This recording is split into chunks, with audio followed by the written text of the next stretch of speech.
পূর্ব মেদিনীপুরের কোলাঘাটের দেনানের বাসিন্দারা পথে নেমে প্রতিবাদ করছে। কারণটা কি না, নদীর চর দখল হয়ে যাচ্ছে আর সেই চরে বেআইনি নির্মাণ হচ্ছে। এই বেআইনি নির্মাণ অবিলম্বে ভেঙে ফেলতে হবে, এই দাবিতেই সরব হয়েছেন সেখানকার স্থানীয় বাসিন্দারা। এই ঘটনাকে কেন্দ্র করে শাসক দলকে দুষতে ছাড়েনি বিজেপিও।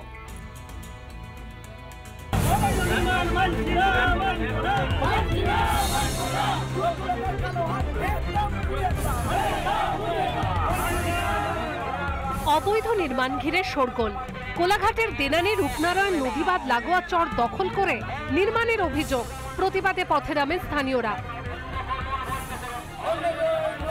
রূপনারায়ণ নদের যে সরকারি জায়গা, নদীর পাড়ে যে জায়গা, সেখানে কিন্তু গত 4 বছর আগে একটি অবৈধ নির্মাণ শুরু হয়। এরপর গ্রামবাসীদের চাপে সেই অবৈধ নির্মাণ বন্ধ হয়। কিন্তু অভিযোগ, গত 3-4 দিন আগে আবারও কাজ শুরু হয় এই নির্মাণটির। বিভিন্ন কাজে এই নদীর চর ব্যবহার করেন স্থানীয়রা। কিভাবে সেখানে নির্মাণ কাজ হবে, ক্ষোভে ফুঁসছেন স্থানীয়রা। আমরা ঠাকুরটা বিসর্জন দিতে যাবো, ওইখানটাতে কি করে নিয়ে যাবো? তারপরে যে 12 মাস নৌকো টৌকো রাখা হয়, জেলেরা মাছটাই ধরে রাত দিন আসে, তাহলে এই যে এইগুলো নৌকাগুলো তারা কোথায় রাখবে? নদীর মধ্যে ভেঙে ভেঙে চলে যাচ্ছে।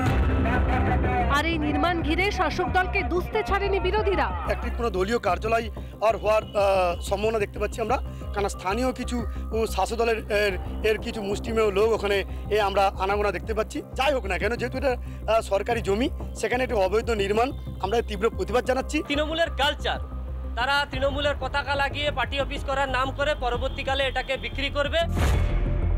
বেআইনি নির্মাণকে সমর্থন নয়, দাবি স্থানীয় তৃণমূল নেতৃত্বের। পার্টি অফিস বা নজরুল মঞ্চ, রবীন্দ্র যাই হয়ে থাকুক না কেন, ইরিগেশনের জায়গা তার প্রপার ওয়েতে, তার অনুমোদন সাপেক্ষে যদি কোনো কেউ ভালো সামাজিক উদ্যোগ নিয়ে ভালো কাজ করতে চায়, তার সাধুবাদ। বাট পার্টি অফিসে করার জন্য ইরিগেশনের জায়গায় ব্যবহার হবে, এটা নেত্রীও চায় না, আমরাও চাই না।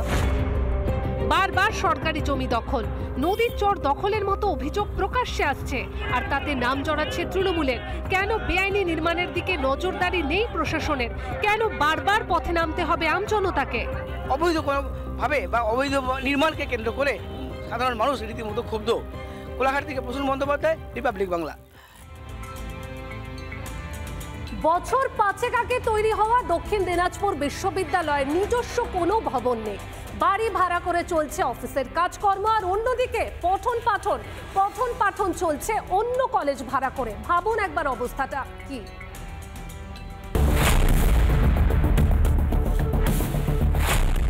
রাজ্যের মুখ্যমন্ত্রী ঘটা করে শিক্ষার উন্নয়নের কথা বললেও গত 5 বছর ধরে দক্ষিণ দিনাজপুর বিশ্ববিদ্যালয় জুটল না একটা স্থায়ী ভবন। প্রতিকূল পরিস্থিতিতে কোনো রকমে চলছে পঠন পাঠন। আমরা এমনিতে এত চ্যালেঞ্জের মধ্যে দিয়েও আমাদের অ্যাকাডেমিক্স, কালচারাল অ্যাক্টিভিটি সব কিছু এত সুন্দরভাবে স্টুডেন্টসরা করে যাচ্ছে। তো যদি আমাদের নিজের ইনফ্রাস্ট্রাকচার হয়ে যাবে, তাহলে ওই জিনিসটা আরও কত যে ভালো হবে সেটা বলার এক্সপ্লেন করার দরকার নেই। আমার বেশ কিছু ইনফ্রাস্ট্রাকচার থাকে, পরিকাঠামো থাকে, যেগুলো অস্থায়ী এভাবে থাকলে একটু সেগুলোকে গড়ে তোলা সমস্যা। ফলত অদূর ভবিষ্যতে আরও যেসব যেসব এইমগুলো রয়েছে, যে লক্ষ্যগুলো রয়েছে, সেই অবধি পৌঁছানো অসুবিধা হচ্ছে। বালুরঘাটের মাহিনগরে 11 একর জমি রয়েছে দক্ষিণ দিনাজপুর বিশ্ববিদ্যালয়। ইতিমধ্যে 2,71,00,000 টাকা খরচ করে প্রাচীর নির্মাণ হলেও অজানা কারণে থমকে রয়েছে ভবন নির্মাণের কাজ। যে বালুরঘাট বিমানবন্দর রয়েছে, তার পাশের যে জমি, সেখানে বিশ্ববিদ্যালয় তৈরির কথা হয়েছিল এবং সেই মতো কাজ শুরু হয়েছিল।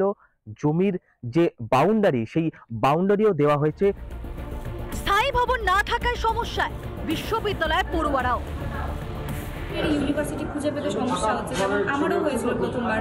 আমি অন্য রাস্তায় চলে গেছিলাম, তারপরে জানলাম ট্রান্সফার হয়েছে। আর একটা জায়গায় হলে সুবিধা হয় কি, যে সবার চেনা থাকে।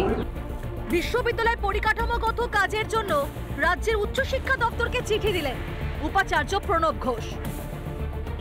আমাদের হায়ার এডুকেশনের সঙ্গে আমার কথা হয়েছে এবং ওনারা আমাকে ভীষণ পজিটিভ ইঙ্গিত দিয়েছে এবং সম্ভবত বেশ কিছুদিনের মধ্যেই, সামনের মাসের মধ্যেই আমরা একটা অল্টারনেটিভ জায়গা, যেখানে পরিকাঠামো এখন যে অবস্থায় আমরা আছি তার থেকে অনেকটাই ভালো পরিকাঠামোর মধ্যে আমরা যেতে পারবো।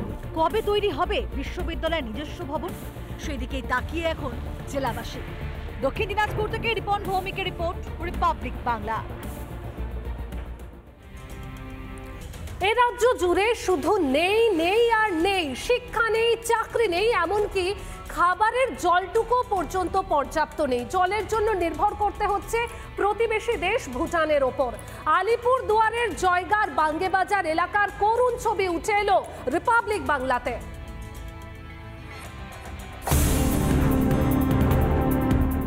এপারে আলিপুর দুয়ারের জয়গার বাঙ্গেবাজার এলাকা, আর ওপারে প্রতিবেশী দেশ ভুটান। মাঝে শুধু রাস্তা।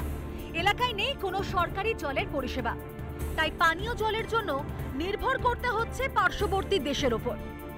পাশাখা এলাকা এই সীমান্তবর্তী যে গ্রাম জয়গা 1 নম্বর গ্রাম পঞ্চায়েতের যে গ্রামটি রয়েছে, সেই গ্রামের পানীয় জলের সংকট রয়েছে এবং এখানকার বাসিন্দারা পানীয় জল কিন্তু ভুটানের উপর নির্ভরশীল এক প্রকার বলা চলে, কারণ ওখান থেকে পাইপের মাধ্যমে এখানে পানীয় জল এসে পৌঁছায়। মাঝে মাঝে ভুটান থেকে আসা জলের পরিষেবাও বন্ধ হয়ে যায়। কখনো পাহাড়ে, কখনো দূরে গ্রামে গিয়ে ঠিক করতে হয় জলের পাইপ। हर समय मिलता है पानी? नहीं मिलता है। क्या करते हैं उस समय? उस समय क्या करना है, वो उधर से लेके आना पड़ेगा, उधर नीचे जाना पड़ेगा गांव में। प्रॉब्लम तो होता है पानी के कारण। तो সরকারি প্রকল্পে জল পাওয়া উচিত, অথচ তা পাচ্ছেন না। উল্টে নিজেদের গ্যাটের টাকা খরচ করে পাইপও ঠিক করতে হচ্ছে। সমস্যার সমাধান চাইছেন স্থানীয়রা। पानी लेने तो बहुत हो रहा है, अब क्या करें। एक इंसान तो डेली का लगाना पड़ता है, उसको लगा के उसको पैसा भी देना पड़ता है मंथली, और पाइप जो हुआ ना पाइप भी मेंटेनेंस के लिए कितना पैसा लगता है वहाँ पर आप लोग? उसको आप सब दुकान मिलके देते हैं वैसे उसको बनाने के लिए।